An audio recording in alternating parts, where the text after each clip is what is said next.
Bienvenidos a esta primera mesa del seminario. Agradecemos a todos su presencia y tenemos el tiempo muy limitado, así que voy a pedir por favor a los ponentes que se apeguen al formato, que será de 20 minutos cada uno.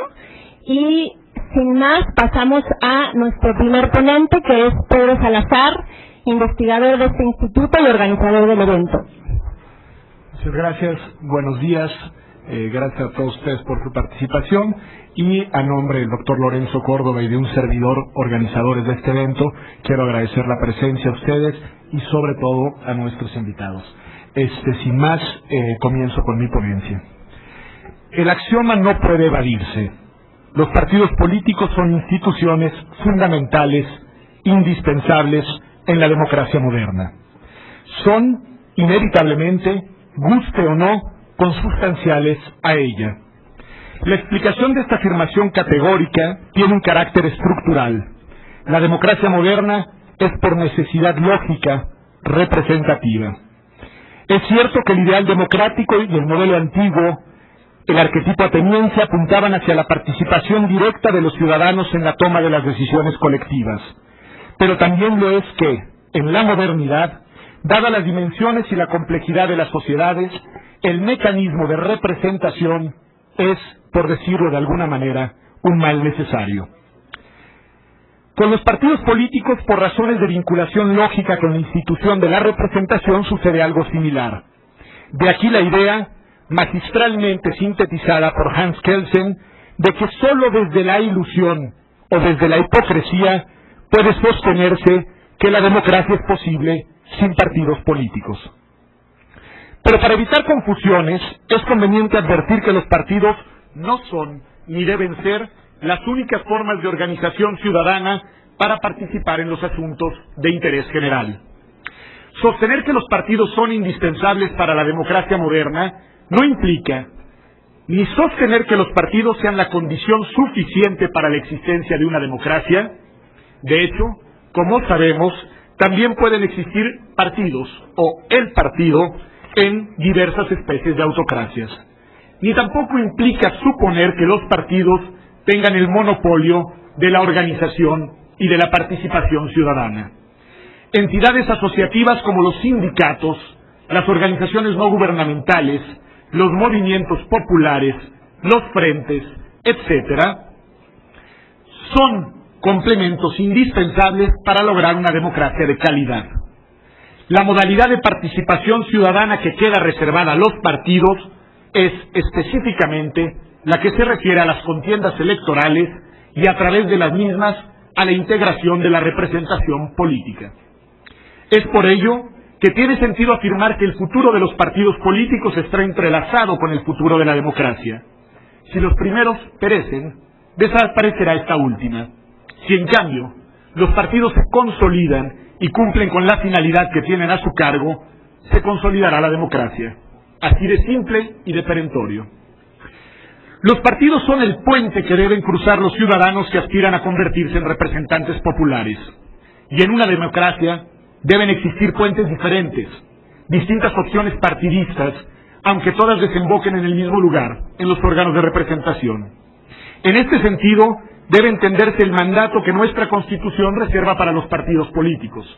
Cito: promover la participación del pueblo en la vida democrática, contribuir a la integración de la representación nacional y, como entidades de interés público, de ciudadanos, hacer posible el acceso de estos al ejercicio del poder. Fin de la cita.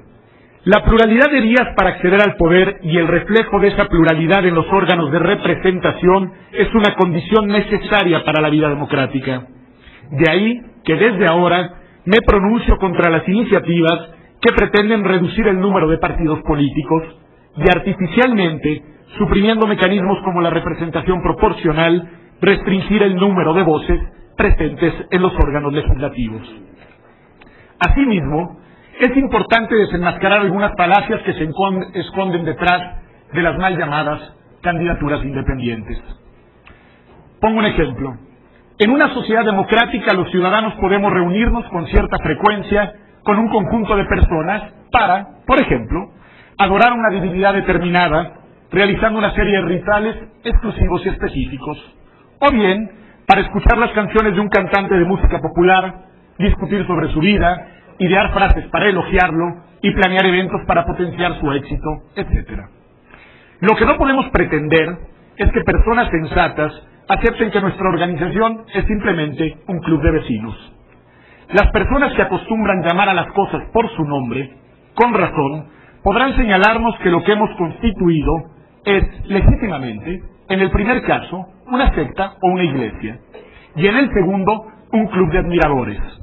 Algo similar sucede con las candidaturas independientes o ciudadanas y los partidos políticos.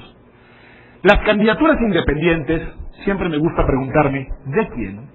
Presuntamente no partidistas o antipartidistas, para prosperar en su objetivo, que es convencer a la mayoría de los ciudadanos para que emitan su voto a favor del señor o la señora fulano o perengana, requieren del apoyo decidido de un conjunto de ciudadanos convencidos de las bondades de la propuesta y deliberadamente organizados para llevarla a buen puerto. Esto significa que el candidato o la candidata independiente y sus seguidores necesitan articular una propuesta política, reunir fondos para promoverla, lo que en las sociedades mediáticas modernas implica una gran cantidad de recursos económicos, convocar a un amplio número de simpatizantes dispuestos a impulsar la idea y comprometidos con su promoción, etc. En pocas palabras, es necesario constituir materialmente una organización partidista. Por ello, detrás del discurso que ante el descrédito real de los partidos políticos existentes promueve las candidaturas independientes, puede esconderse una peligrosa simulación estratégica. Me declaro independiente de los demás partidos, como si estos no lo fueran entre ellos, para crear una organización con los mismos fines y con características grosso modo idénticas, pero evito la denominación de partido para sortear el desprestigio que arrastra el membrete y, sobre todo, para evadir la reglamentación estatal que, dada la delicada función que tienen en un sistema democrático, regula las organizaciones partidistas. Estoy consciente de que muchos de los defensores de la figura de las candidaturas independientes tienen intenciones mucho más nobles que las que acabo de delinear. En muchos casos, de hecho, se trata de voces de ciudadanos cansados de los partidos existentes y preocupados por el peligro real de que la democracia termine desvirtuándose en lo que los italianos llamaban la partidocrazia. Pero aunque una parte del diagnóstico sea comprensible e incluso compartible, la solución que se propone con las candidaturas independientes es cerrada por la falacia que lleva inevitablemente implícita. Esto al menos cuando se trata de promover candidaturas para los cargos legislativo y ejecutivo en el ámbito local y federal. La organización que promueve al candidato X o a la lista de candidatos Y es materialmente un partido político. Estoy convencido de que el problema de la crisis de confianza que hoy padecen los partidos políticos, como el de la partidocracia y del consecuente monopolio de las decisiones públicas en manos de una oligarquía partidista o élite política, como diría Schumpeter, no se resuelve mediante la búsqueda de soluciones alternativas o paralelas a los propios partidos, como es el caso de las candidaturas independientes, sino impulsando y legislando mecanismos de democracia interna que garanticen que al interior de los partidos se respeten los derechos de los militantes, que no hay que olvidarlo, son ciudadanos que en ejercicio legítimo de su derecho de asociación se afilian al partido de su preferencia. Sobre la base de estas premisas, y teniendo muy presentes los peligros que representa para la democracia el desprestigio que tienen los partidos existentes, no solo en México, sino prácticamente en todo el mundo, y que en gran medida es provocado por la lógica endogámica, oligárquica y autorreferencial con la que actúan muchos de sus dirigentes, propongo las siguientes reformas concretas a nuestro marco legal vigente. La legislación debe garantizar las condiciones para que existan tantos partidos políticos como los ciudadanos quieran, así de fácil y de aparentemente banal. Debe garantizarse que la puerta para registrar nuevas opciones partidistas esté abierta a la ciudadanía. Entiendo que esto tiene implicaciones en el tema de financiamiento, pero eso se discutirá en otra mesa. En concreto, debe derogarse la desafortunada reforma que se realizó al libro segundo del COFIPE en diciembre de 2003, en el que se estableció que solo las agrupaciones políticas nacionales pueden solicitar su registro como partidos políticos. Con esta reforma, en los hechos, los partidos existentes hasta ese momento obligaron a los ciudadanos interesados en constituir una organización partidista a recorrer un doble y azaroso procedimiento de registro.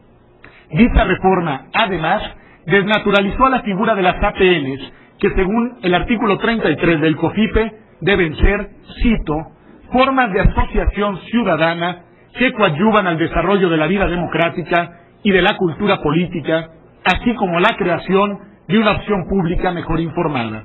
Fin de la cita.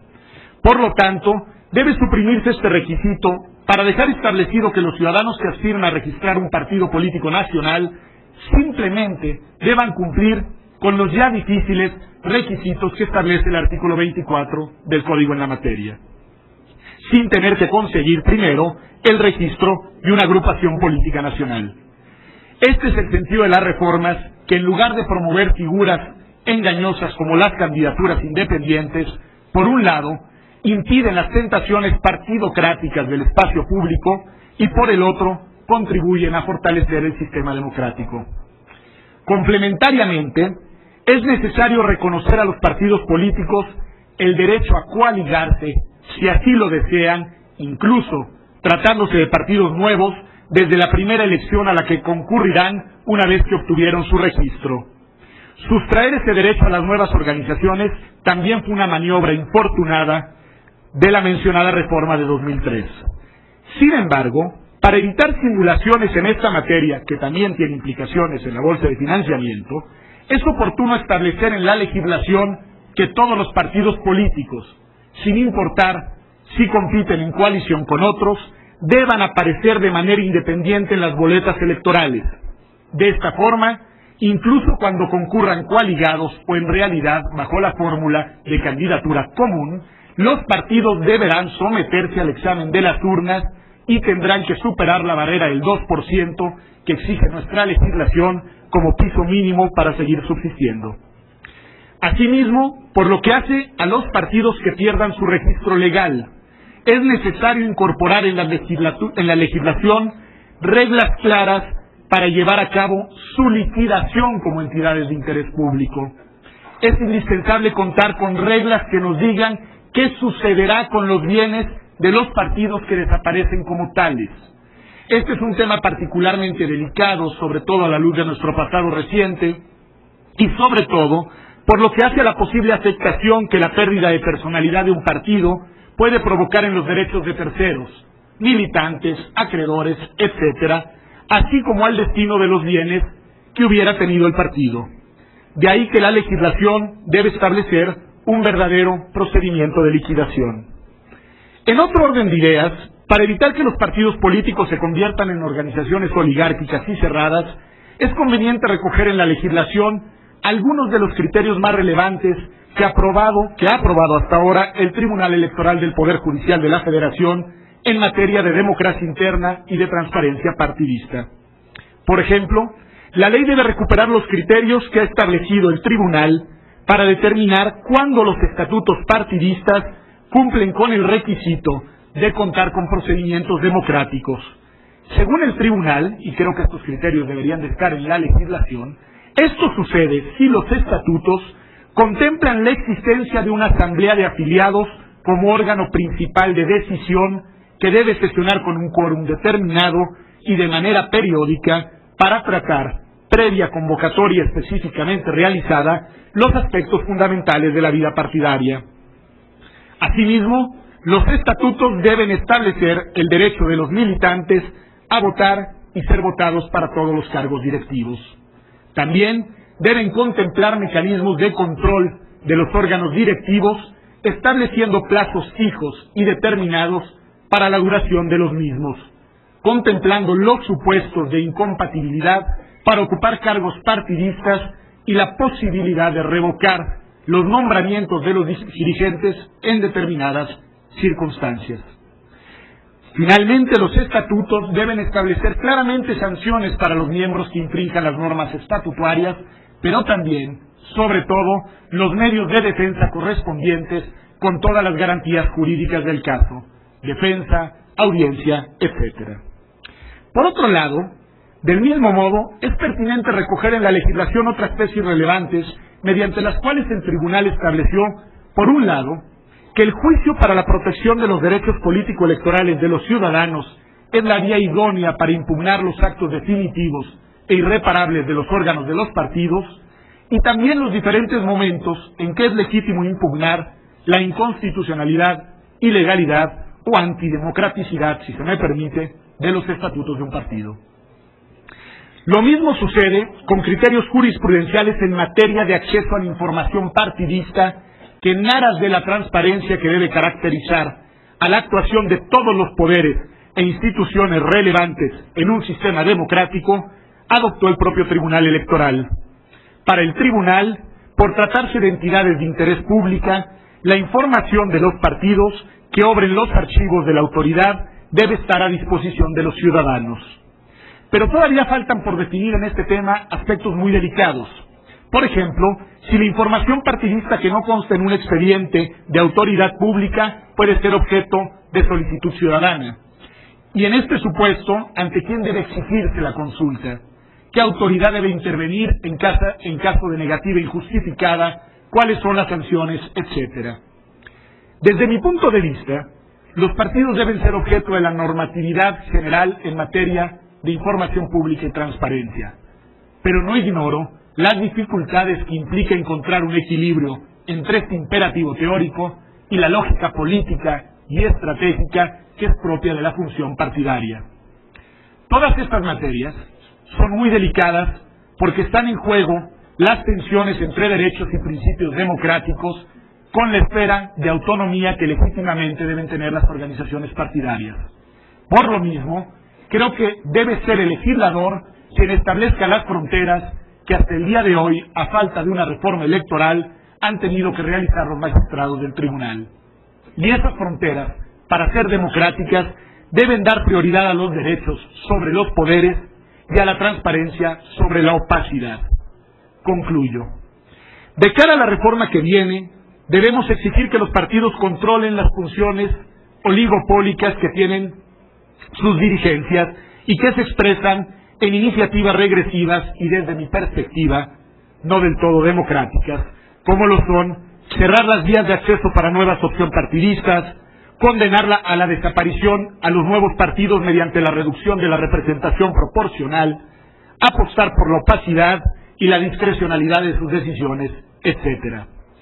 Nunca estará de más recordar que en México la mecánica del cambio político pasó, por un lado, por la edificación de autoridades e instrumentos electorales, y por el otro, sobre todo, por la construcción de un verdadero sistema de partidos político competitivo que a través de la representación proporcional logró recrear la pluralidad del país en los órganos de representación democrática. Muchas gracias.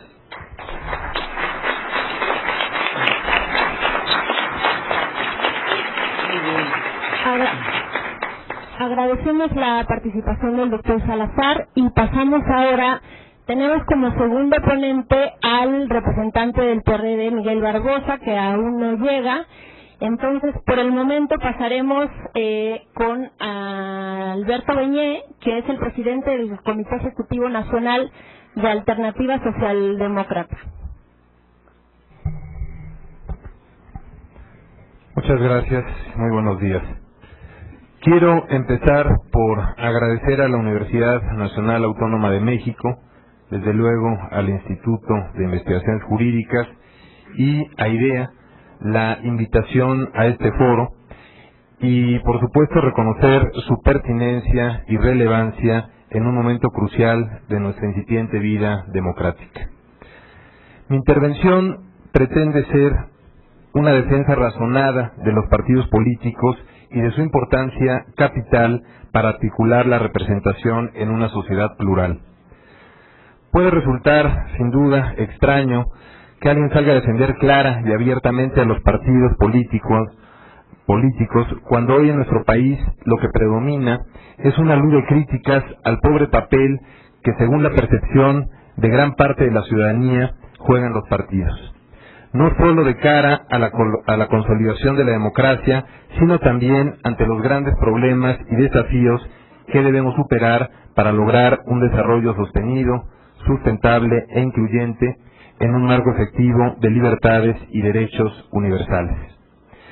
Pero lo cierto es que la defensa de los partidos es hoy una exigencia indispensable cuando, frente a todas las distorsiones innegables de nuestra vida pública y en particular de los partidos, se despliega una campaña con aliento de cruzada, cuyos términos sugieren el propósito de aniquilar o al menos anular esta forma de organización de la pluralidad y la representación, en lugar de orientarse a corregir sus vicios y sus desviaciones.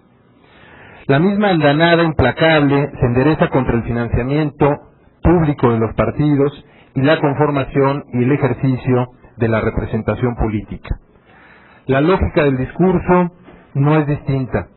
Si algo no funciona bien, hay que tirarlo a la basura. Hay que deshacerse del problema en lugar de tratar de resolverlo. A diario los medios de comunicación se encargan de mostrarnos los horrores de la política nacional, un desastre tal que en rigor, si la realidad se redujera a eso, resultaría imposible explicar que México aún exista. Y no es que las cosas estén como para celebrar algo, ni que los partidos, la representación política y las instituciones democráticas funcionen como deben. Pero entre la crítica necesaria a la política y los partidos, tal como se nos presentan hoy, y la convocatoria pública y sistemática a su destrucción o neutralización, hay una diferencia esencial. La primera entraña una responsabilidad, la segunda encierra un interés. La responsabilidad es muy clara. Supone reivindicar y fortalecer la esfera de lo público y su indispensable autonomía frente a los intereses particulares y los poderes de facto, mediante la construcción de las condiciones normativas e institucionales que garanticen el gobierno de la pluralidad con libertades, transparencia e incentivos para el diálogo y la formación de acuerdos democráticos. Lo contrario significaría resignarse al secuestro de la política, grupos de interés manipulando la representación nacional, es decir, la representación política, sin otro límite que el de sus capacidades financieras, o más directamente, piratas de la política adueñándose, tomando en sus manos la representación. Nadie puede invocar la inocencia. Desde la antigüedad, la política siempre ha estado sujeta a las presiones y los abordajes de grupos de interés, lícitos o ilícitos. La cuestión es si queremos ponerles límites o no, si asumimos la responsabilidad de ver por la cosa pública o renunciamos a la política, si somos capaces o no de construir y deslindar los espacios propios del interés público y nos ponemos de acuerdo sobre sus contenidos y alcances, o de plano concesionamos el Estado. La defensa de los partidos políticos debe situarse muy lejos de cualquier forma de autocomplacencia o simulación. Por el contrario, debe colocarse en el espacio de la reflexión crítica y desde ahí cuestionar y proponer para construir. Hay que decirlo sin ambajes. Tenemos un muy mal sistema de partidos. Tenemos partidos en constante confrontación, con pocos incentivos para la construcción de acuerdos. Tenemos un sistema de partidos donde el pragmatismo y la atención de los intereses electorales de corto plazo, sin compromisos sobre la responsabilidad de gobierno o cogobierno, neutralizan o hacen muy costosa la posibilidad de discutir y hacer alianzas sobre bases ideológicas o programáticas claras para los electores. Tenemos partidos que gastan mucho y no rinden cuentas como se debe en una democracia. En fin, tenemos, y creo que esto es lo peor, partidos distantes y muy poco atractivos para la participación ciudadana. Sin contar, por supuesto, yo aquí las descarto, a las viejas clientelas y estructuras corporativas. En este sentido, es necesario legislar para garantizar un sistema eficaz de defensa de los derechos de los militantes, ya lo decía Pedro Salazar ahora con razón, pero asociado, en mi opinión, al reconocimiento de la especificidad programática y la identidad en la que se sustentó el registro del partido. Con esto quiero decir que hay que abrir las puertas para que ciudadanos y ciudadanas en lo individual puedan entrar a un partido y hacer política, pero que lo hagan con garantías y al mismo tiempo con convicciones. Me parece muy riesgoso abrir nada más indiscriminadamente, y ahí la legislación debe ser una expresión fina de la exigencia democrática equilibrada con la defensa de los partidos frente a los asaltos de estos piratas de la política a los que hacía referencia. Y no se trata de aumentar per se la capacidad de intervención de la autoridad en la vida interna de los partidos, sino de darle más y mejores bases, regularla mejor y establecer criterios más claros de democracia y pluralidad para valorar y en su caso sancionar los estatutos que rigen la vida interna de los partidos políticos. El reto radica en encontrar las claves para la recomposición del sistema de partidos, no para su destrucción. Por eso sospecho del clamor por la llamada ciudadanización de la política, cuando se presenta como coartada para abrir causa a las candidaturas independientes. Esa trampa conceptual que, como ha dicho José Woldenberg, nos quiere hacer creer que un líder con la aspiración de arribar al poder público, apoyado por algunas personas, muchas o pocas, con algún discurso, bueno o malo, y con recursos para desplegar su proselitismo, no es al final de cuentas una organización política que busca formar parte de la representación del país, es decir, un partido político, con sus beneficios, pero sin sus responsabilidades. Esa es, insisto, una trampa conceptual y una trampa política sobre la cual debemos estar atentos.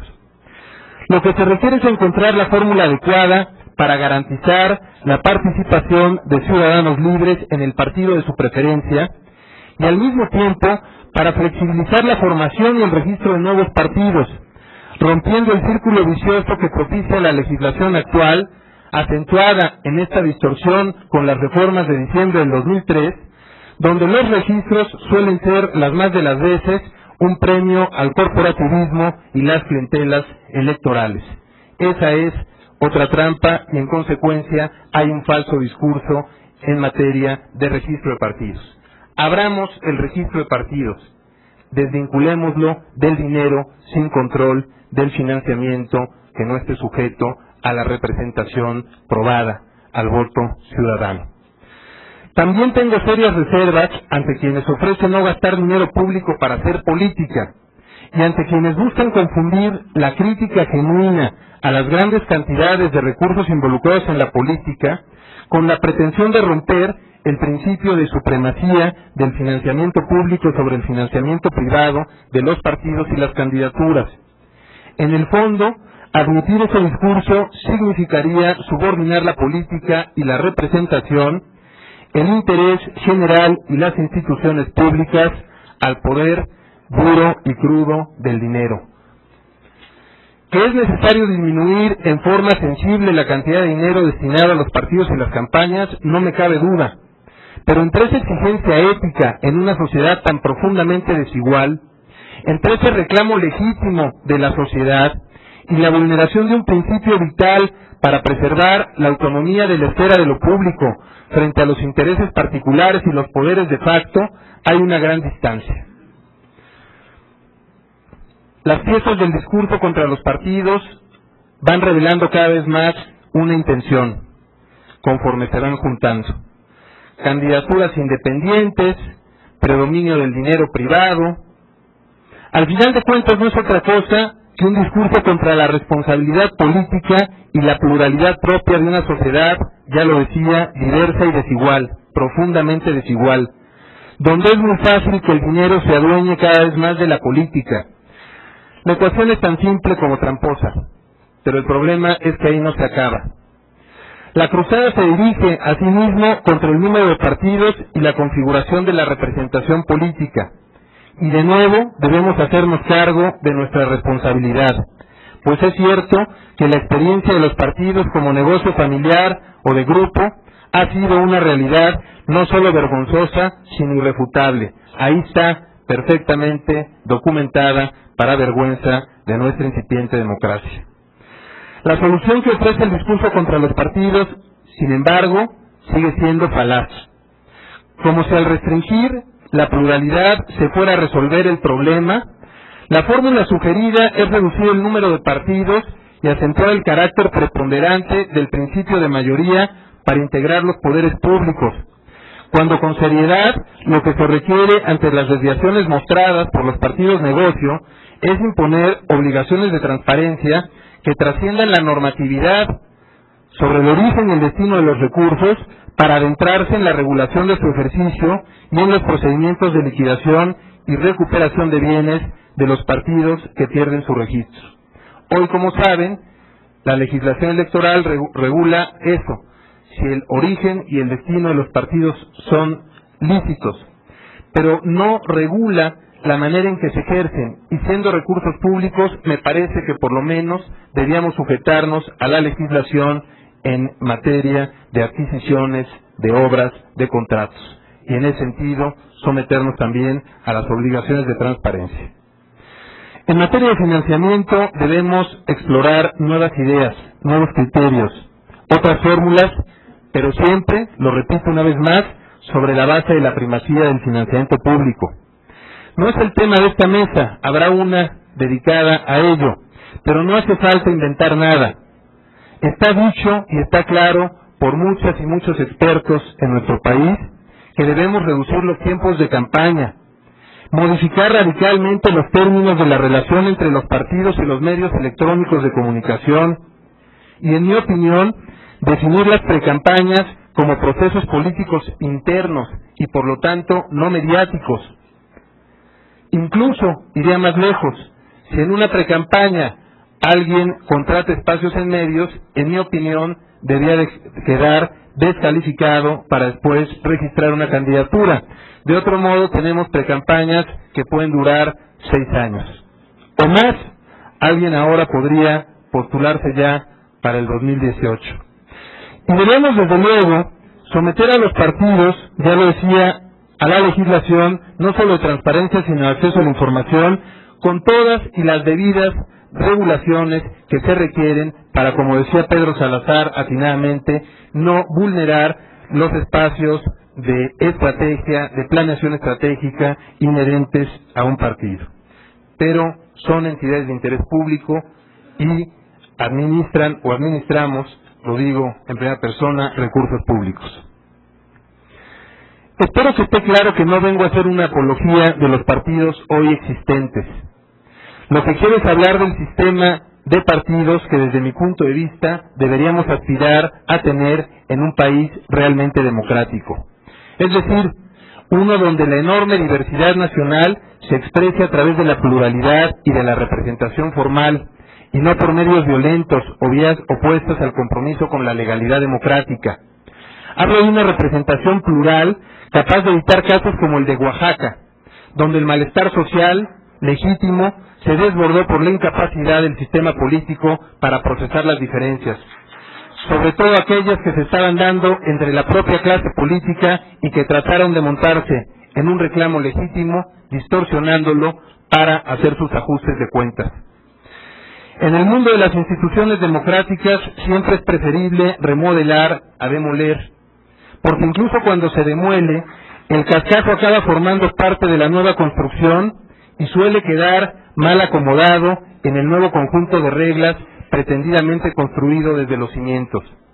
Por ello, me parece, es preferible ordenar los bloques que hoy existen en un nuevo arreglo que mejore los equilibrios, rompa la tendencia a la concentración del poder, abra las oportunidades de nuevos jugadores, mejore la competencia y aumente la calidad de la política.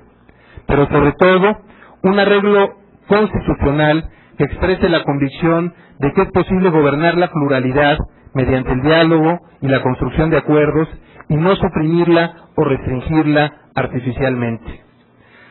La tesis central que quiero exponer es que en México es necesario un sistema de partidos muy plural y muy flexible, con fácil entrada a ciudadanos y grupos organizados que quieran hacer política con responsabilidad, ya sea en los partidos existentes o en nuevos partidos, y con condiciones efectivas de equidad en la competencia, frenando, poniéndole un alto, sin duda, a estos poderes fácticos, a estos abusos del poder económico y del poder público que tantas distorsiones generaron en el pasado proceso electoral.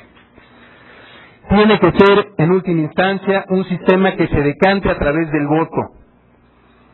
Este sistema debe ser menos oneroso para las finanzas públicas, y lo vuelvo a repetir, con el financiamiento público por encima del financiamiento privado.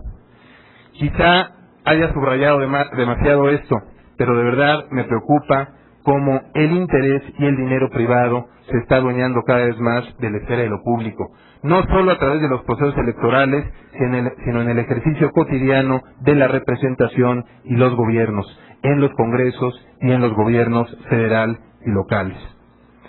Al mismo tiempo, se debe lograr un sistema de coaliciones políticas que garantice un gobierno efectivo de la pluralidad, sin bloqueos sistemáticos del legislativo al ejecutivo o viceversa, pero desterrando, desde luego, las viejas concentraciones abusivas del poder. Para algunos esto puede resultar una fantasía. Sin embargo, estoy convencido que con los actores políticos que hoy tenemos, en mi opinión, no hace falta importar suecos, podemos construir en México una democracia funcional, menos costosa y más transparente, menos confrontada y más efectiva, sin atentar contra la pluralidad. Esto exige dejar atrás la fascinación endémica que ha tenido la clase política mexicana desde 1824 por el sistema norteamericano. Superar la mala combinación, tan probada como mala, entre el sistema presidencial y la pluralidad. Abandonar el pleito con la realidad que en el periodo 88-94 del siglo pasado llevó a pensar en la posibilidad de un formato bipartidista con el PRI y el PAN como los demócratas y los republicanos mexicanos, y exige desde luego colocar la vida democrática, la relación entre partidos en una nueva lógica, la lógica de los acuerdos para formar mayorías que no se reduzcan artificialmente al terreno electoral. Por eso la segunda vuelta me parece otra falsa salida, sino que comprendan sobre todo el terreno de la responsabilidad en el ejercicio de gobierno, a partir de reglas y mecanismos que favorezcan las coaliciones parlamentarias. Se trata, pues, de discutir el diseño constitucional de la democracia, donde es imprescindible ver en su conjunto la relación entre el sistema electoral, el sistema de partidos y la forma de gobierno. En alternativa, estamos abiertos a esa discusión. Muchas gracias.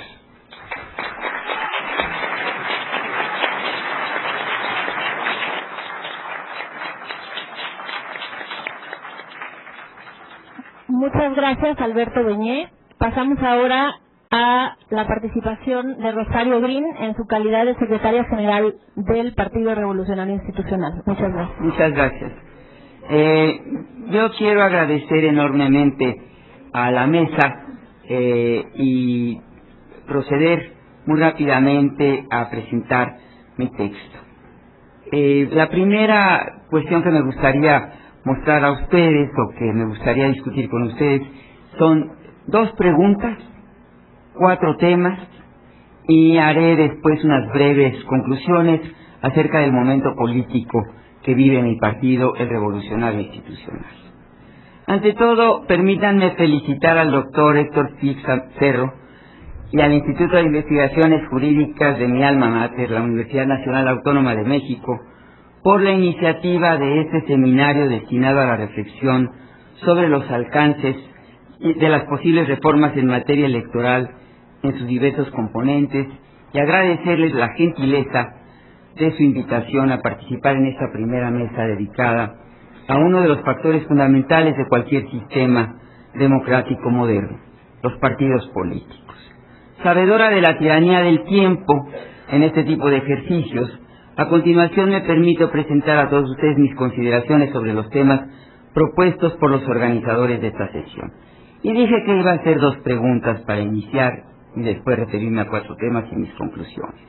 La primera pregunta que me formulé es acerca de si es necesaria una ley de partidos políticos.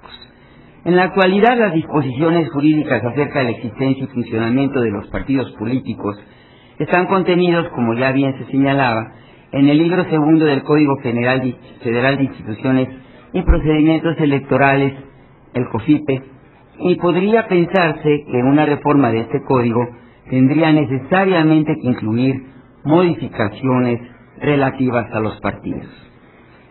Por ello se hace necesario considerar el contexto mismo que representa el COFIPE, cuyo objetivo central, como su nombre lo indica, es regular los procesos electorales. Al respecto, si bien la acción fundamental de los partidos es alcanzar el poder por la vía electoral, no puede decirse que la vida de los mismos se agote en las elecciones. Por lo tanto, el decreto de una ley de partidos políticos permitiría abordar otros aspectos relevantes de su conformación y actuación.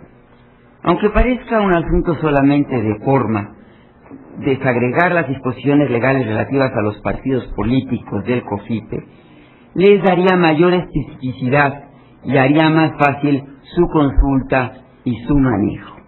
Por lo tanto, considero como algo muy conveniente trabajar con el concurso de todas las fuerzas políticas en la elaboración de un ordenamiento que profundice en los derechos y obligaciones de los partidos políticos, así como en las atribuciones de las instituciones o de las instancias institucionales del Estado para garantizar el cumplimiento de la norma por parte de dichas organizaciones, en tanto que entidades de interés público, tal y como las define la fracción primera del artículo 41 de nuestra Constitución.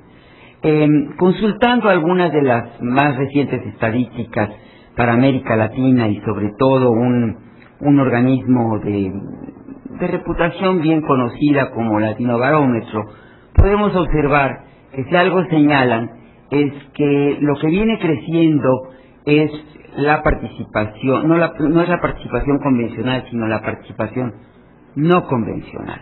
Y esto tiene que ver necesariamente con lo que ya señalaba Pedro Salazar, en el sentido de que hay en prácticamente todos los países del mundo un cierto desánimo frente a los partidos políticos. De eso somos culpables, dirigentes, militantes y personas no afiliadas también. Somos culpables los miembros todos de una sociedad determinada.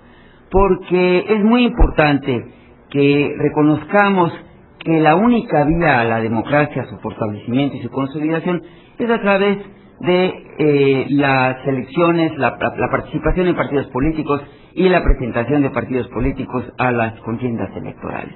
De otra manera, podemos retroceder a sistemas de caudillos y a sistemas que justamente niegan los avances que se han logrado en materia de democracia y de cuestiones políticas. No es la mexicana una democracia perfecta, pero es una democracia que busca caminar hacia estados superiores, hacia estadios superiores, y creo yo que una de estas primeras formas podría ser esta reflexión acerca de los partidos políticos, que comparto la propuesta tanto de Salazar como de Beñé. Deben ser múltiples y deben ser flexibles, deben reflejar los puntos de vista de todos los ciudadanos y deben permitir una libertad de expresión y de asociación sujeta, por supuesto, a reglas, porque si no se convierte entonces en un proceso de difícil conducción. La segunda pregunta que yo me he planteado es si es lícito y hasta dónde el control de la legalidad y de la democracia interna de los partidos políticos. Sobre esto ha habido mucha discusión en los medios últimamente, y quisiera decir que la primera parte la primera parte de esta pregunta tiene respuesta directa precisamente en la disposición constitucional antes aludida respecto al carácter público de los partidos políticos, es decir, su obligación de conformarse y actuar en el marco de la ley, cuyo decreto es producto de la interacción democrática de las fuerzas políticas representadas en el poder legislativo, del que yo también hago parte, soy senadora de la República. Por lo que toca a la segunda parte de la pregunta, resulta pertinente añadir una interrogación adicional. Podemos aspirar a una vida democrática y a su perfeccionamiento si no se establecen compromisos para preservar la democracia interna de los partidos políticos. Mi respuesta es definitivamente no.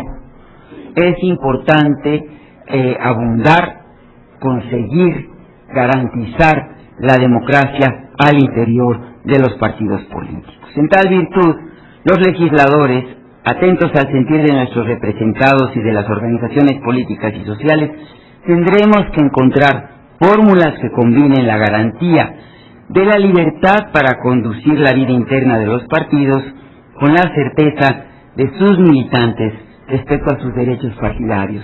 Si no, entraremos en una gran contradicción donde estaríamos clamando por elecciones democráticas, por procesos democráticos, por partidos multidimensionales en el sentir ideológico, y al mismo tiempo restringiendo al interior de nuestros partidos la auténtica representación y la auténtica posibilidad de decir y hacer y discutir libremente para poder fijar posiciones que nos reflejen a todos. Uno de los 4 temas a los que me quiero referir muy rápidamente es el de la transparencia.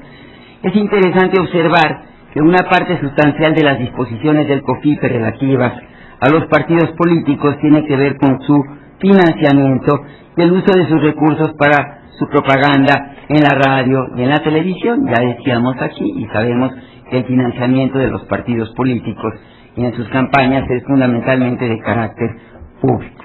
Bueno, una característica esencial de las democracias con mayor madurez es la rendición de cuentas, de tal manera que se hace indispensable que la información tanto sobre el origen de los recursos financieros que obtienen los partidos políticos como acerca de su destino sea mostrada de manera abierta tanto a los miembros de cada partido político como al conjunto de la sociedad, pues buena parte de los fondos que se utilizan para su funcionamiento y proselitismo provienen del erario público, son resultado de nuestros propios impuestos. En el análisis del aspecto financiero, que es motivo de otra mesa, pero de alguna manera me gustaría que adelantara alguna posición, no hay que dejar de lado las relaciones de los partidos con los medios informativos y el papel que estos desempeñan en los procesos electorales, asunto que sabemos todos tuvo una gran relevancia en los diferendos previos y posteriores a la elección del 2006. Otro elemento de la mayor importancia que ha sido duramente juzgado por la sociedad es el elevado costo de las campañas, sufragado por recursos provenientes de ese mismo erario público, por lo demás insuficiente y deficientemente fiscalizados. Las condiciones sociales de los grupos mayoritarios de México hacen necesario un ajuste a la baja en las prerrogativas que se otorgan a los partidos políticos, toda vez que el esquema actual ha llegado incluso a provocar la creación de nuevas formaciones políticas con el único fin de acceder a dichos recursos públicos. Yo creo que eso debe de ser motivo de la mesa de financiamiento, pero motivo de gran preocupación. Tenemos que reducir el costo de las campañas y tenemos que ser mucho más cuidadosos de los usos y los mal usos de los fondos públicos. El segundo tema al que me quisiera referir es el de las candidaturas independientes, también ya abordado aquí, en particular por Pedro Salazar. Este es un tema sobre el cual también se vertieron múltiples opiniones en ocasiones de las pasadas elecciones presidenciales. Hay que ver todo lo que surgió en esa pasada elección, porque nos está marcando algunos de los rumbos de hacia dónde tenemos que dirigir la mirada para la reforma que es indiscutible y que es la que viene, que es la reforma electoral. Decíamos que hay, entre otras, hablando un poco de las candidaturas independientes, yo quisiera compartir con ustedes que hay, entre otras, dos vertientes que habrá que tener en cuenta, habremos que tener en cuenta al momento de legislar sobre este particular de las candidaturas independientes, partiendo de la aceptación de que el actual sistema de partidos presenta deficiencias que es necesario corregir para avanzar en el mejoramiento de la democracia, pero sin ceder a la tentación esta a la que ya hacíamos referencia del caudillismo o de que se presenten tipos de candidatos que luego pues no son sujetos a ningún tipo de verificación. Desde la perspectiva partidista, es muy importante dejar claramente sentado el rechazo a los argumentos descalificadores del sistema de partidos y de sus actores, los políticos, pues quienes se proponen alcanzar el poder mediante las candidaturas independientes o ciudadanas son igualmente políticos. Incluso en sus pretensiones subyace hasta cierto punto un ánimo, ya decía yo, caudillista, pues en caso de ganar una elección podrían pretender que están exentos de rendir cuentas a una formación política claramente determinada y tratar de hacerlo solamente ante el pueblo, es decir, ante todos y en el fondo ante nadie, a la manera de Fuente Ovejuna. En una perspectiva de orden práctico, el problema que aparece tiene que ver con la relación que el mandatario independiente o ciudadano que pudiese ser elegido tendría que tener con los contrapesos definidos en nuestro sistema institucional. Trátese del Congreso de la Unión, de los congresos locales o de los cabildos, según sea el caso. En una circunstancia de esta naturaleza, quien pudiese llegar a la presidencia de la República, a una gobernatura o a una primera regiduría municipal, podría estar ayuno de apoyos para respaldar e institucionalizar sus propósitos de gobierno, lo que en forma automática se traduciría en una parálisis política. Por lo demás, diversos analistas que han estudiado este tipo de aspiraciones, y ya aquí lo señalaba también Alberto Beñé, llegan a la conclusión de que las candidaturas independientes o ciudadanas solo tienen posibilidad de alcanzar el triunfo si establecen relaciones con una amplia base y también organizada, compuesta por grupos de diverso índole e incluso por algunos partidos políticos, llegando así de manera inevitable a una forma de partido político que no se atreve a decir su nombre. Al respecto, resulta muy interesante analizar lo dispuesto sobre el particular en la Ley de Procedimientos e Instituciones Electorales del Estado de Yucatán, cuya reforma fue aprobada por el Congreso local en mayo del 2006 y avalada por la Suprema Corte de Justicia en octubre de este mismo año. Los requisitos numéricos establecidos en dicho ordenamiento para el registro de las candidaturas independientes refuerzan los argumentos en el sentido de que se trata de instrumentar procesos claramente partidarios bajo otro nombre. Esta ley ha sido esta ley está publicada y podría ser interesante para aquellos que no la conozcan conocer. El tercer punto al que me quiero referir es el requisito de registro y de pérdida del mismo, en abundancia de lo que aquí se ha dicho. Una alternativa al respecto de la búsqueda de candidaturas independientes puede ser una mayor flexibilidad para la constitución de nuevos partidos a fin de ampliar el espectro político. Con eso empecé, reforzando lo que decían Pedro Salazar y Alfredo Beñé. Con ello se evitaría dar pábulo a la acusación de mantener una partidocracia dominada por tres formaciones políticas mayores. Lo anterior constituye un requisito indispensable, por un lado, para abrir el abanico de los planteamientos ideológicos y partidarios y simultáneamente constituir un acicate para los partidos preexistentes que deberán mejorar su desempeño interno, es decir, su compromiso de ejercer al máximo procedimientos democráticos para la elección de sus dirigentes y la selección de sus candidatos y por lo tanto, y por el otro, para hacer más eficaces sus métodos de participación en las contiendas electorales si su mira es conservar o ensanchar su base. En cuanto a la pérdida del registro, estimo que se debe mantener el requisito de obtener una votación mínima del 2% y establecer reglas que eviten el enmascaramiento de las debilidades de partidos sin respaldo social al amparo de coaliciones. La última cuestión a la que me quiero referir brevemente es la militancia. Aunque la reglamentación de la militancia es un asunto sobre el cual parece haber un cierto nivel de reticencia para que forme parte de las posibles reformas que venimos analizando por ser percibido como un riesgo para el libre funcionamiento de los partidos, considero que es necesario abordarlo con prudencia, pero con firmeza. Me parece claro que sería deseable que los partidos políticos pudiesen ofrecer al público sus padrones de militantes formales, aunque esta es quizá una práctica que tiene lugar en pocos sistemas políticos del mundo. No obstante, existe una situación que se vincula con la militancia que amerita ser revisada y reglamentada. Es innegable que en amplios sectores de nuestra sociedad prevalece una opinión desfavorable acerca del actual sistema de partidos políticos, la cual provoca, entre otros efectos, elevados índices de abstencionismo que restan sustento a las autoridades electas. Uno de los factores que influye en esta opinión es sin duda el cada vez más acelerado transfugismo, producto de la actitud oportunista de formaciones políticas dispuestas a postular sin mayor recato a quienes ayer combatían. Lo anterior produce confusión e impide a los ciudadanos estar ciertos de que están votando por una opción que los satisface en términos ideológicos y programáticos.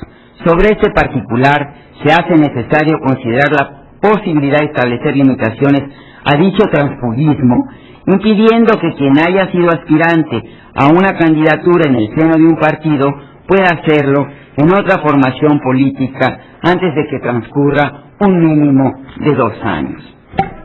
Estoy, por último, concentrada en el tema muy breve de unas conclusiones que yo prometí tienen que ver con el momento político por el que está atravesando el Partido Revolucionario Institucional, para que después no se diga que no también le entré al toro.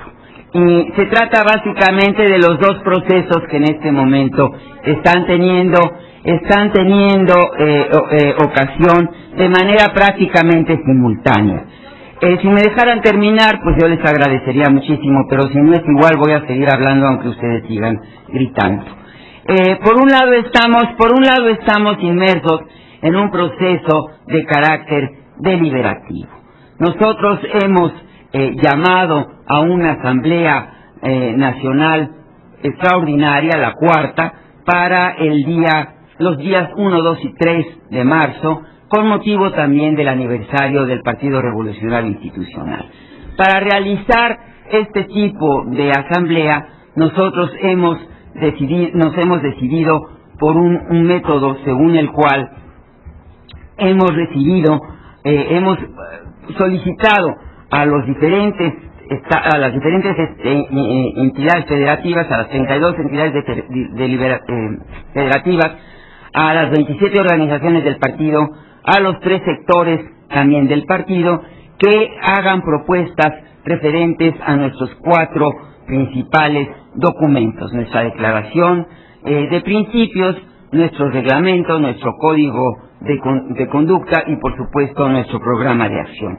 El día 30 de enero se hizo un primer corte de caja y se dijo que se habrían recibido 5.728 propuestas provenientes de los delegados acreditados ante la Comisión Nacional de Procesos Internos, que son 5.465 y están distribuidos a lo largo y a lo ancho de la República Mexicana.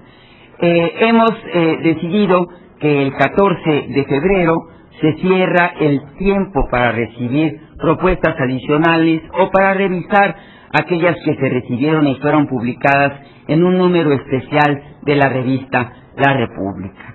Entre el 15 y el 25 de febrero, los 7 consejos que tenemos formados para analizar las distintas propuestas habrán de reunirse y analizarán las propuestas recibidas, consignándolas en los 4 documentos de referencia para ser discutidos en esa asamblea extraordinaria que concluirá el 4 de marzo. Por lo que toca al proceso electivo, que tiene que ver con el recambio en el Comité Ejecutivo Nacional, nosotros el día 7 de enero del 2007, la Comisión Nacional de Procesos Internos emitió la convocatoria para la elección del presidente y el secretario general del Comité Ejecutivo Nacional, y se señaló que el método seleccionado era la Asamblea de Consejeros Políticos, procedimiento estatutario aprobado por el Consejo Político Nacional el 8 de diciembre del 2002. Esto quiere decir que habrá alrededor de 20.000 electores que se pronunciarán el día 18 de febrero, el próximo domingo, para elegir entre una de las varias fórmulas registradas. Ustedes conocen, y si no conocen se las puedo decir con mucho gusto, las fórmulas que han sido registradas y que serán las que contiendan para esta elección el próximo domingo. De manera tal que están, por un lado, Sergio Martínez Chavarría y Artemisa Lara Orozco, por otro lado, Beatriz Paredes Rangel y Jesús Murillo Caram, por otro lado, Javier Ulises Oliva Posada y Ana Lucía Montes Vázquez, Jesús Enrique Jackson Ramírez y Sara Latife Ruiz Chávez, y Alejandro Gárate Uruchurtu y María Amelia Holguín Vargas. Esas son las 5 fórmulas que contenderán el 18 de febrero, y el proceso electivo quedará concluido, es de esperarse, hacia finales de este mismo mes. De forma tal que ese es el momento político. Estas son las ideas que en términos del Partido Revolucionario Institucional se discuten tanto al seno del partido como al seno de sus bancadas ante la Cámara de Senadores y la Cámara de Diputados, y este es el tema que más alta prioridad tiene en este momento, por lo menos en el Senado de la República, la ley de la reforma del Estado, en el marco de la cual se incluirán muchos de estos temas a los que he hecho referencia. Por su atención, muchísimas gracias.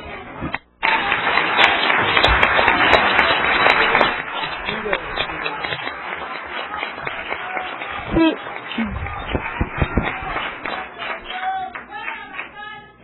Les voy a agradecer, por favor, que en aras de la pluralidad y del debate académico respetemos a nuestros ponentes, y agradecemos la participación de Rosario Green, y pasamos ahora a la participación de Carlos Abascal, en su calidad de secretario general adjunto del Partido Acción Nacional.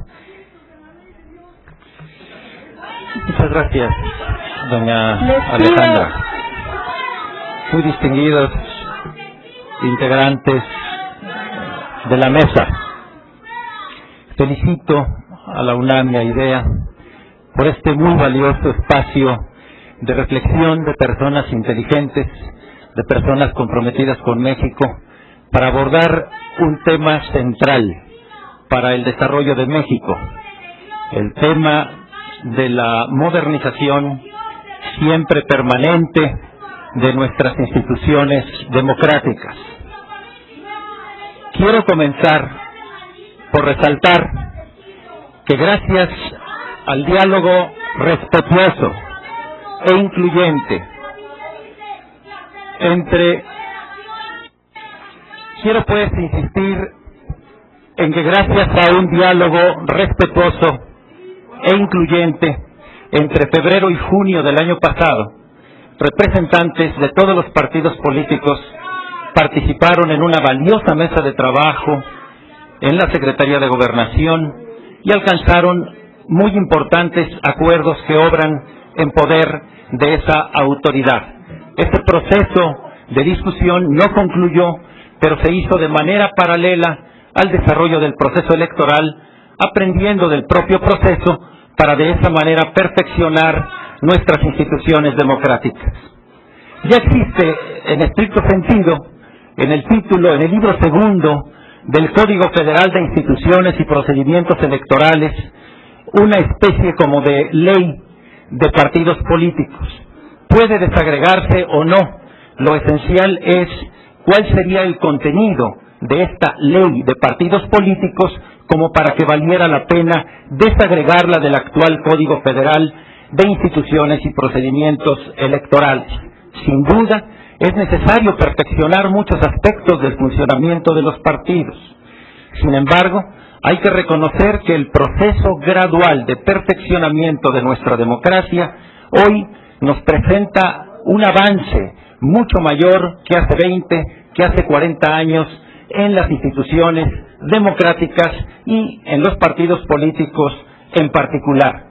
Estoy convencido de que es indispensable introducir cambios al libro segundo, particularmente en materias como reducir los gastos de nuestra democracia y de permitir espacios sin competencia electoral a fin de lograr acuerdos políticos con mayor facilidad, por lo que impulsamos un calendario nacional de procesos electorales que compacte las fechas de los comicios locales y en la medida de lo posible los empate con los federales.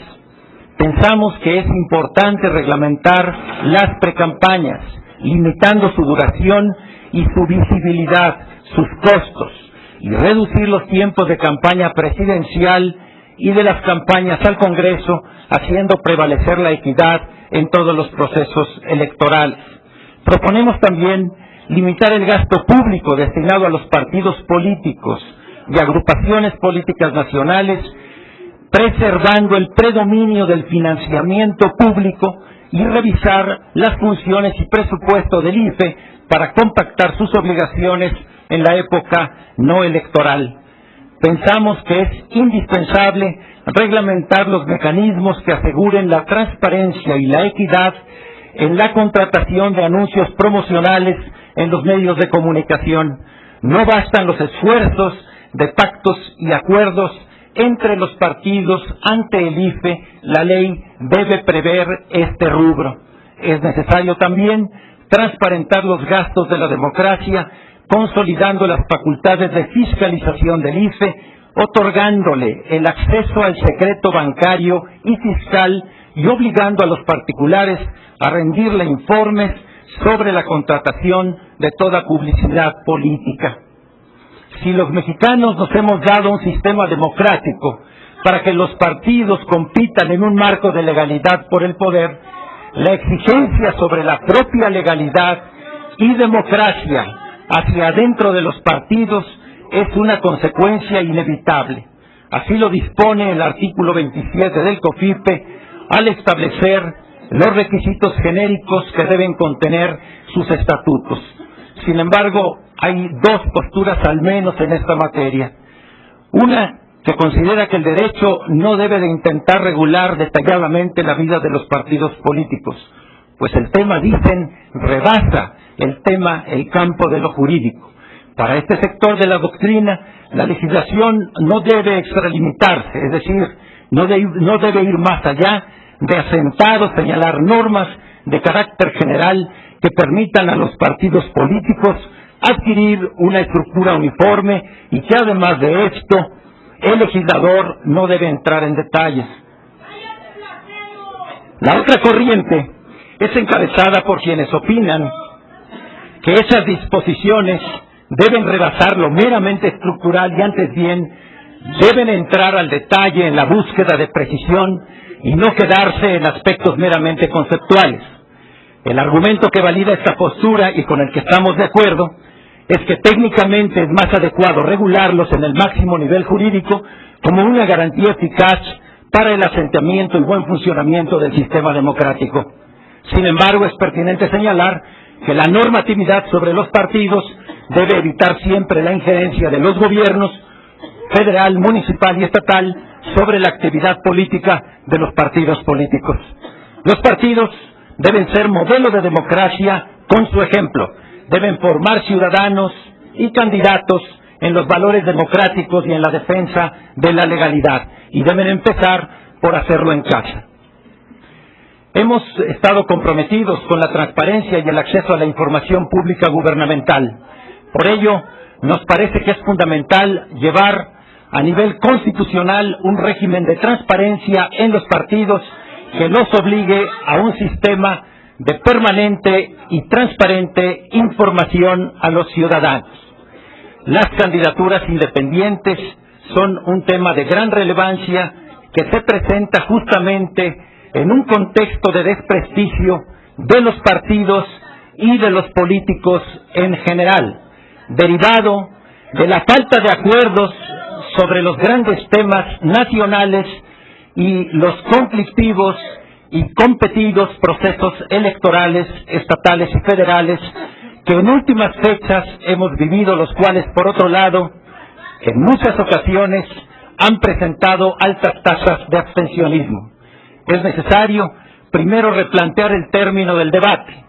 Comúnmente se habla de candidatos independientes con el término equivalente de candidatos ciudadanos, lo cual constituye un error en el concepto, ya que cualquier candidato postulado por un partido político es también un ciudadano, que incluso está ejerciendo sus derechos políticos de forma más intensa y comprometida que cualquier otro.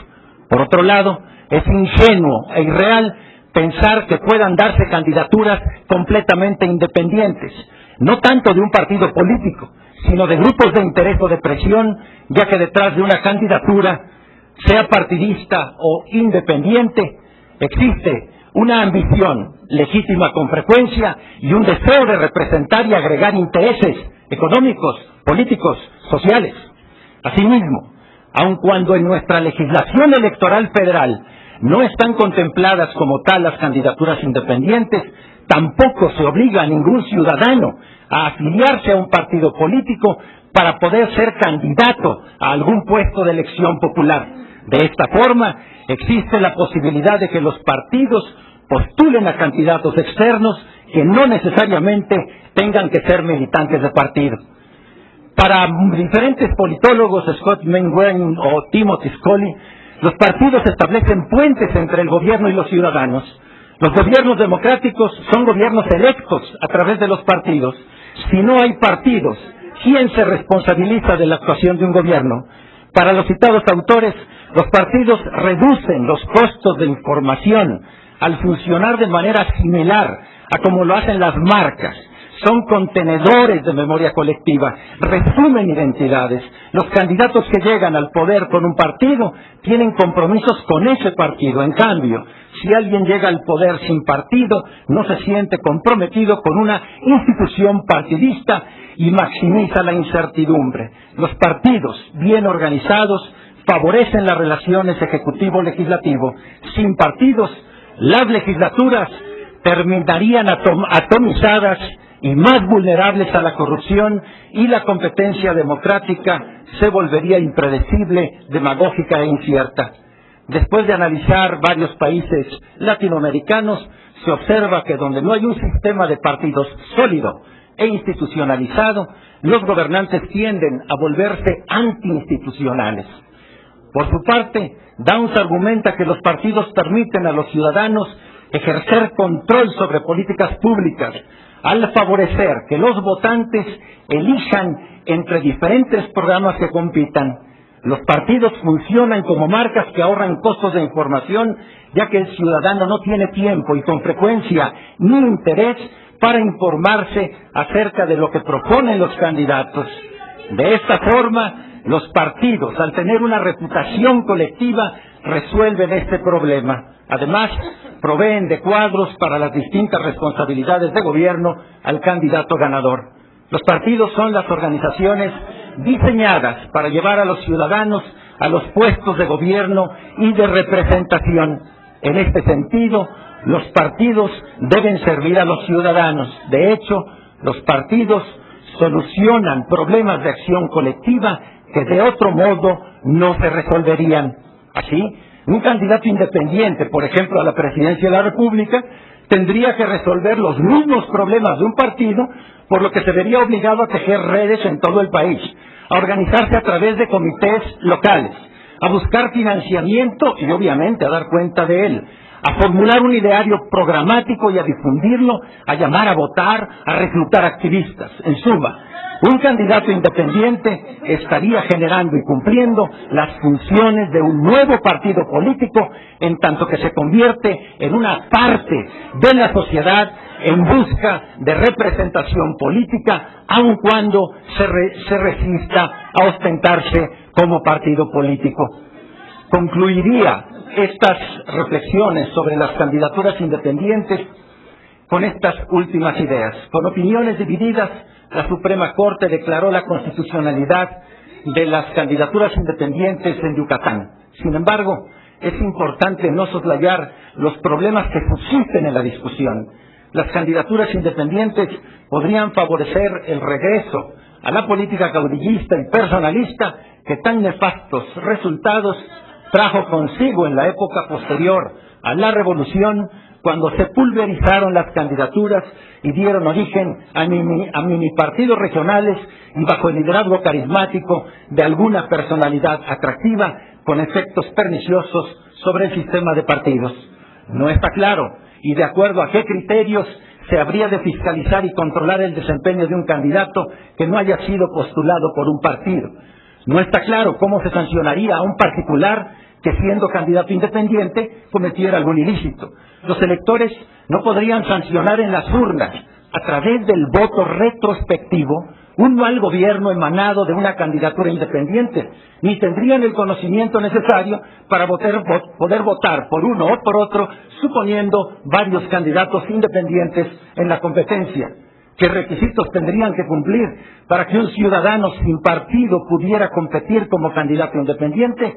Si se establecieran los mismos que para formar un nuevo partido, realización de asambleas, implantación en todo el territorio nacional, un número mínimo de afiliados, pues entonces estaríamos ante nuevos partidos políticos, pero reticentes a llamarse así.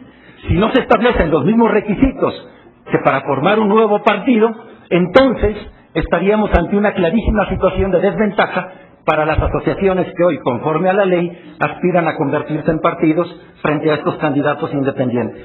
Los partidos políticos reciben financiamiento público y acceso gratuito a la radio, a la televisión, al correo, a exenciones fiscales.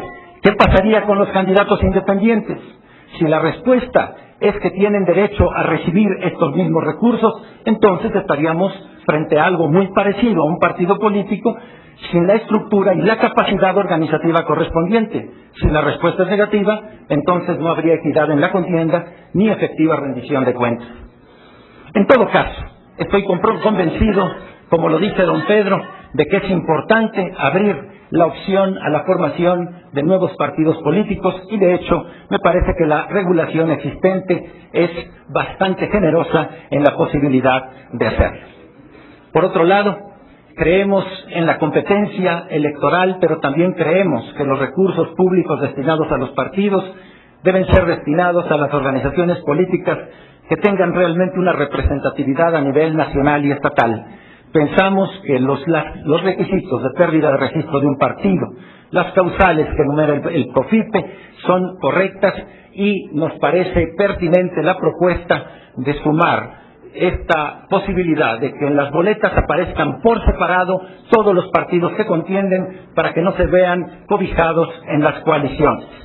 Por último, me parece en esta materia que es muy importante prever en la propia ley la disolución del partido, de los partidos políticos, porque lo que está en juego son entidades de interés público y recursos públicos. Hay partidos, como el de Acción Nacional, que tienen prevista la disolución del partido, pero es necesario que este elemento jurídico esté contenido en la ley.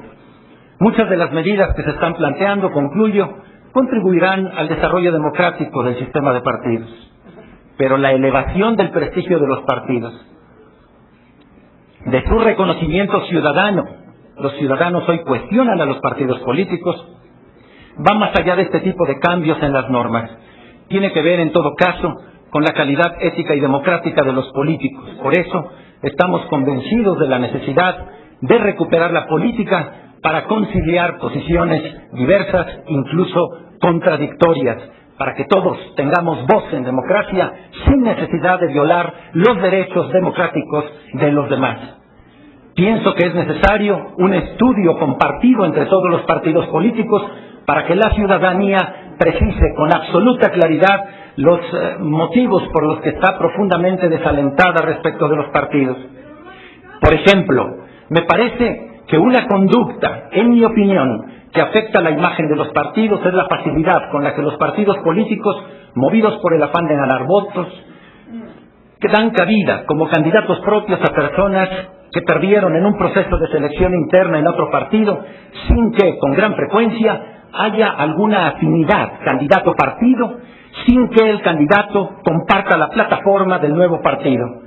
Para dar respuesta a esta inquietud de mucha gente y así fortalecer la confiabilidad de los partidos, proponemos algo que podríamos llamar la cláusula de afinidad. Ninguna persona que haya participado en un proceso de selección interna por un partido podrá participar en la misma elección por conducto de otro partido. La propuesta que hace doña Rosario de que transcurran 2 años es también una fórmula muy aceptable.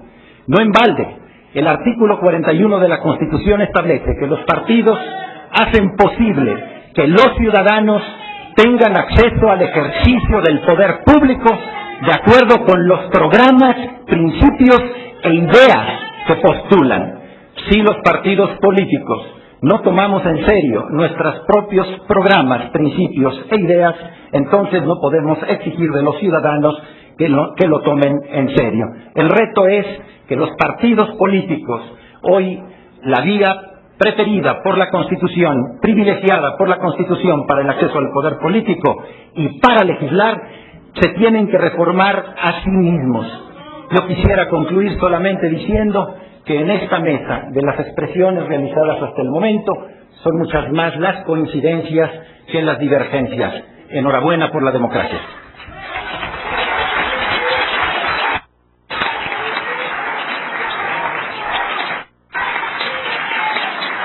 Muchas gracias al señor Carlos Abascal.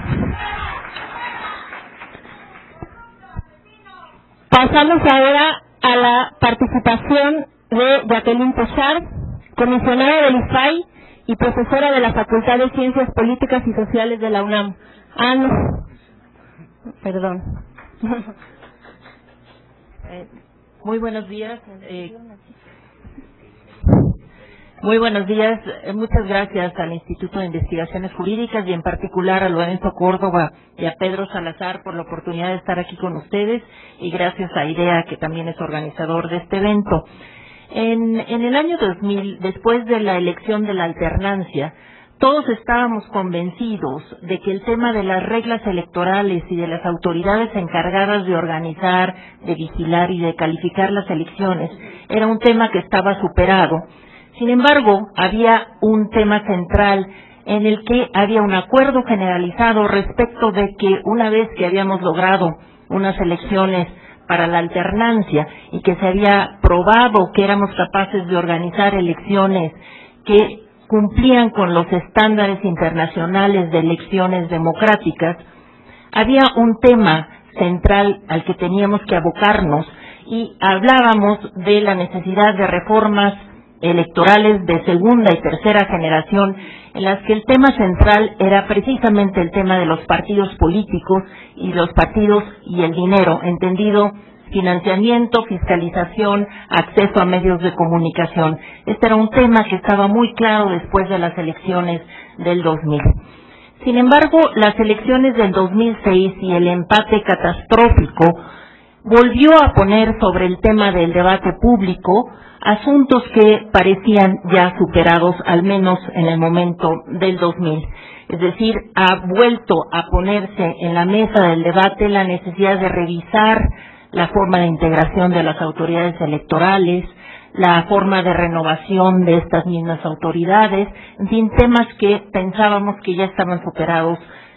Digamos que toda la controversia alrededor del proceso electoral del 2006 ha abierto la necesidad de que pensemos en una reforma electoral que cubra todos los distintos temas, quizá pues a partir de esa enseñanza que tuvimos con la elección del 2006.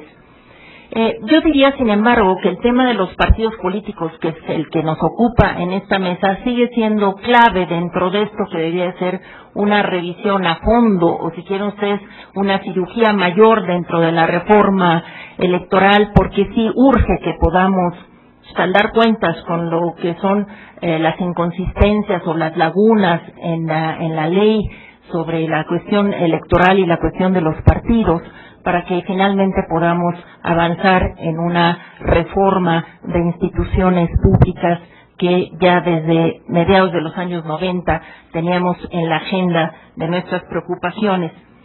Dicho esto, pasaría entonces a abordar las preguntas, las interrogantes que los organizadores del evento nos pidieran que contestáramos. Creo que de entrada, antes de ver las interrogantes y cuál es mi posición al respecto, habría que decir que para ver a los partidos políticos tenemos que entender dos cosas. Una primera, cuál es la situación de las funciones que cumplen los partidos políticos y la apreciación de la ciudadanía respecto de los partidos. Es decir, todos los estudios que hay, tanto a nivel de América Latina como en México, muestran que hay una enorme valoración por la democracia y, sin embargo, hay grandes insatisfacciones respecto de la forma como funciona la democracia. Y en estas insatisfacciones hay un centro de atención en los partidos políticos, porque de nueva cuenta las distintas encuestas señalan que los partidos políticos son las entidades que reciben la menor confianza de los ciudadanos, no solamente en México, sino en toda América Latina. Entonces, y las funciones de los partidos, que podríamos dividirlas en funciones de carácter más de relación con la ciudadanía o funciones más de carácter con el ejercicio del poder, diríamos que las que tienen que ver con el ejercicio del poder han ido cobrando mayor relevancia en el proceso de transición democrática en México, es decir, la pluralidad y la competencia política han hecho que estas funciones de carácter público relacionadas con el ejercicio del poder cobren mayor relevancia. Paso entonces a ver las distintas preguntas que tenemos que responder. Sobre la necesidad de una ley de partidos políticos.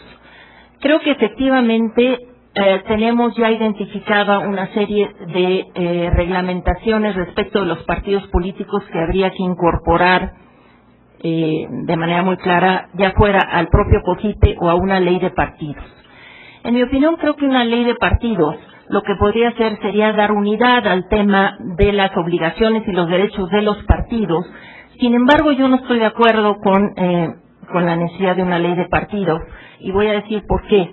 Hasta hoy, el propio Código Electoral ha incluido un capítulo respecto de la reglamentación de los partidos, es decir, de lo que deben de ser sus derechos y sus obligaciones, y creo que habría que mejorar, perfeccionar este capítulo, pero mantenerlo dentro de la propia legislación electoral, en la medida que esto permitiría que hubiera una mayor consistencia, una mayor coherencia entre lo que es toda la reglamentación de la vida externa de los partidos en materia electoral, que aunque es cierto que los partidos en sus funciones no se reducen a la materia electoral, sí es cierto que las elecciones son un asunto fundamental, yo diría esencial, intrínseco a los partidos políticos, de suerte que en aras de una consistencia entre lo que fuera su vida interna y lo que son sus propias actividades externas, que se mantuviera como un apartado dentro del propio Código Electoral. ¿Qué es lo que debería de incorporarse al Código Electoral? Bueno, creo que ya Pedro Salazar hablaba de la necesidad de incorporar a la ley muchas de las resoluciones que el Tribunal Electoral, aprovechando sus funciones jurisdiccionales, ha dispuesto en relación a la vida interna de los partidos y que tiene que ver con esta posibilidad de que haya una vigilancia sobre el apego a las leyes y a las normas y reglamentos internos de los partidos de parte de la propia autoridad. Entonces creo que habría que en la reglamentación mejorar lo que tiene que ver con los requisitos de una organización democrática que está contemplada en la ley, pero que habría que darle mayor precisión sobre las obligaciones de sus militantes y respecto de la sociedad en general de parte de los partidos, sobre los mecanismos de selección tanto de candidatos como de dirigentes y la forma en que utilizan los recursos. Ya decía Alberto Beñé que hoy por hoy está claro cuáles son las obligaciones de los partidos respecto de fiscalizar sus ingresos y sus egresos, sus gastos.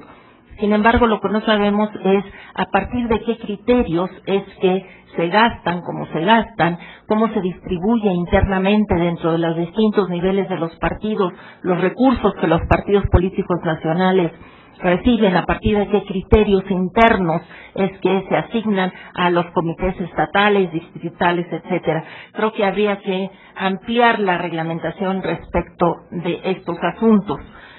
Una segunda pregunta que tendríamos que responder de acuerdo con lo que nos sugirieron los organizadores del evento es el asunto de qué tanto debe de haber un control de la legalidad y de la democracia interna de los partidos.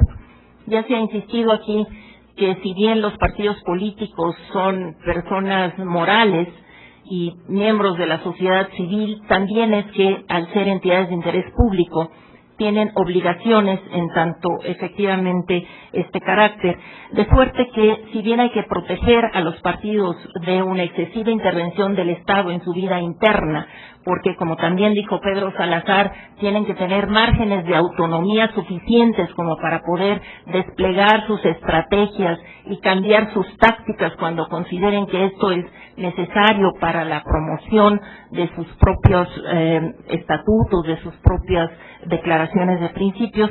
También es necesario que los partidos se asuman con una responsabilidad frente a la sociedad y una rendición de cuentas muy definida. Los partidos tienen que organizar su vida interna, y en esto debe de haber una libertad total sobre cómo deben de definir sus estatutos, su programa de acción, y todo ello debe de hacerse en plena libertad porque son organizaciones de ciudadanos.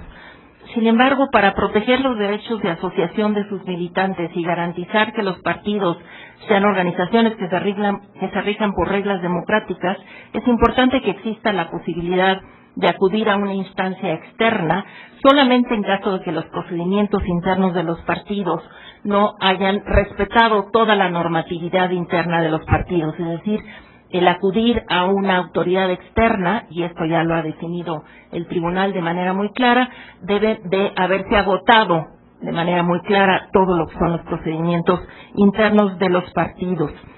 El COFIPE contempla actualmente el control de la legalidad por parte de la autoridad electoral en lo relativo a los contenidos de los documentos básicos, y el tribunal ha precisado el significado de los procedimientos democráticos para la integración y renovación de los órganos directivos, y creo que efectivamente la vía de hacer esto es por el juicio a la protección de los derechos ciudadanos, que ya está contemplada en la Ley de Medios de Impugnación.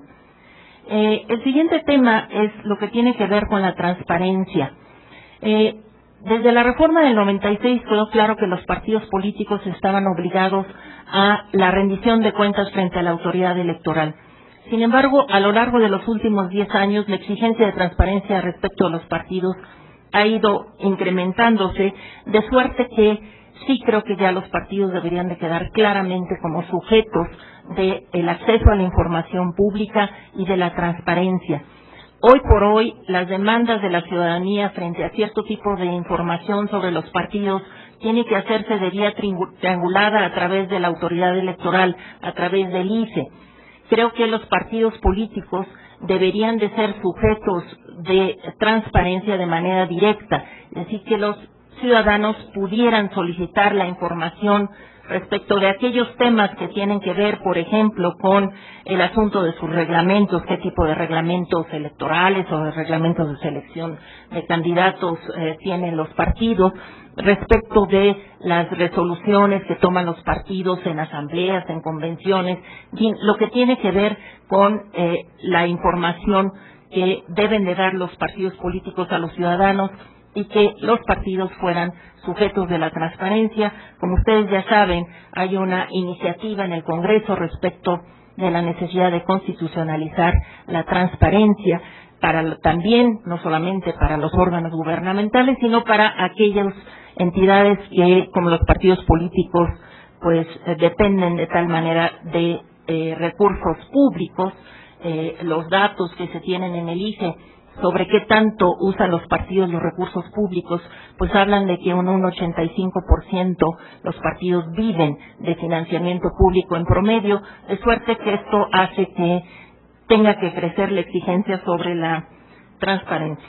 Voy a hablar de las candidaturas independientes, y quizá aquí me voy a separar un poco de lo que ya se ha dicho en esta mesa. Es cierto que las candidaturas independientes son independientes respecto de los partidos políticos, eso es lo que se entiende. Todo el mundo entendemos que a eso se refieren las candidaturas independientes. Y yo creo que el asunto sobre las candidaturas independientes, más allá de que efectivamente no puede haber candidatos independientes porque tiene que haber detrás algún tipo de organización, de estructura financiera, etcétera, lo que sí es cierto es que cuando uno piensa en una candidatura presidencial, por ejemplo, de tipo independiente, que no tenga un partido formalizado, institucionalizado detrás, Y cuando uno piensa que eventualmente ese candidato pudiera ganar la presidencia y encontrara un Congreso en el que ya no digamos que su partido no tiene mayoría, sino que ni siquiera tiene un partido en el Congreso, la posibilidad de la conformación de una colaboración entre el Ejecutivo y el Legislativo, que en los últimos 6 años ha sido uno de los temas que mayor atención ha tenido justamente por la dificultad de la colaboración entre el Ejecutivo y el Legislativo, cuando el Ejecutivo, su partido no tiene mayoría en el Congreso. Bueno, creo que uno de los grandes problemas de una candidatura independiente sería que de entrada no tendría un partido a partir del cual poder convocar, alentar a la colaboración entre los poderes. Sin embargo, o sea, dicho todo esto y todas las distancias que yo tengo frente a las candidaturas independientes, no veo cómo podamos seguir frenando algo que yo considero que es un derecho constitucional y que la Suprema Corte, al revisar la constitucionalidad de la reforma de Yucatán, a la que ya se refirieron el licenciado Abascal y la doctora Green, creo que efectivamente cuando la Corte dice que no es inconstitucional que haya candidaturas independientes, esto se refiere a el privilegio de los derechos de los ciudadanos al voto pasivo, de suerte que creo que no podremos dejar de lado el contemplar esta posibilidad de un registro de candidatos independientes con todas las consecuencias y con todos los problemas que esto podría traer.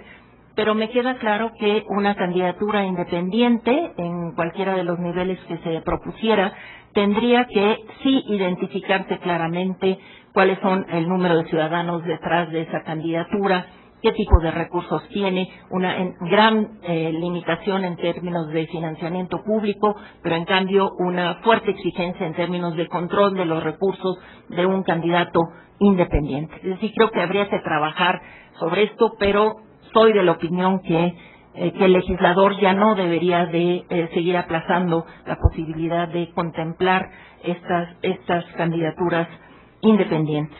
Sobre los requisitos de registro de los partidos políticos y pérdida de registro, y ya les comento que aquí acabo, estoy de acuerdo, como dijeron Pedro Salazar y Alberto Beñé, la reforma de 2003 que amplió al doble los requisitos para ser partido político nacional es una verdadera aberración.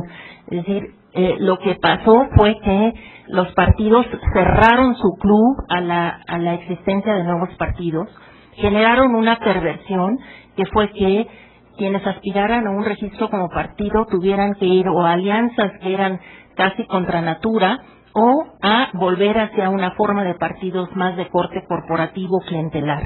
Me parece que, y además de lo que ya dijo Pedro Salazar, de un requisito de que para ser partido primero hay que ser agrupación política nacional, que desnaturaliza a las agrupaciones políticas, de suerte que sí creo que es una reforma que tiene que derogarse, que tiene que estar abierto el registro a los partidos políticos, que los ciudadanos tenemos que estar claros de nuestro derecho a la asociación y a la posibilidad de la participación política, y cerrar esa posibilidad creo que sí no fue una buena reglamentación, y además creo que lo grave del caso fue que todos los partidos en ese momento estuvieron de acuerdo con dicha reglamentación.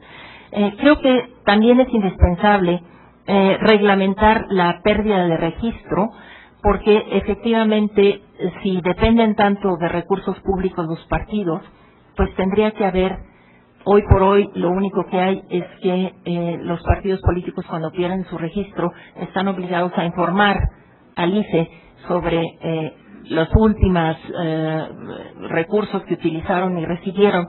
Sin embargo, una vez que se pierde el estatuto de partido político, pues la autoridad no tiene a quién exigirle por las multas que se le impongan, de suerte que creo que lo que habría que hacer sería que una vez que se pierde el registro, se quede el estatuto como partido político solo para asuntos de fiscalización, a manera de que la autoridad pueda efectivamente multar, cobrar e incluso todo el proceso de liquidación de un partido, que se pudiera hacer a manera de una sociedad civil o de una AC, que fuera efectivamente en un año que pudiera rendirse cuentas muy claras de qué se hizo con los recursos, qué pasa con los activos, si los activos de los partidos que pierden su registro se restituyen al erario público, que sería lo más conveniente. Ya hay leyes electorales en los estados que así lo prevén. Entonces, creo que efectivamente si hay tantos recursos invertidos en los partidos, que me parece que está bien que estén invertidos en los partidos, pero que sí haya una mayor exigencia sobre los partidos que pierden su registro porque los ciudadanos les retiraron la confianza. Creo que hay muchos temas y, bueno, de verdad me congratulo por haber podido estar aquí con ustedes y que podamos seguir discutiendo los temas que vienen en las siguientes mesas. Muchas gracias.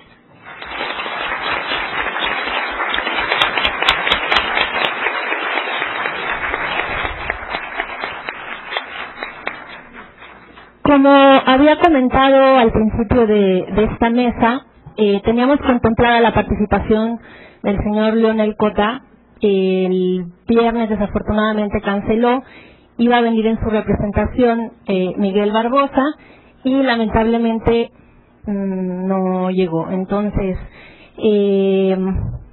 daríamos por terminada esta mesa. Antes de concluir, me permito recordarles que en unos minutos, a la 1:00, tendremos la conferencia magistral del doctor Dieter Nolen y por la tarde tendrá lugar la mesa sobre medios de comunicación, donde van a participar Carmen Aristegui, Sergio Sarmiento, Miguel Carbonell, Javier Corral, Raúl Trejo del Abre y Jorge Islas. Muchas gracias por su participación y esperamos que sigan participando en el seminario. Muchas gracias.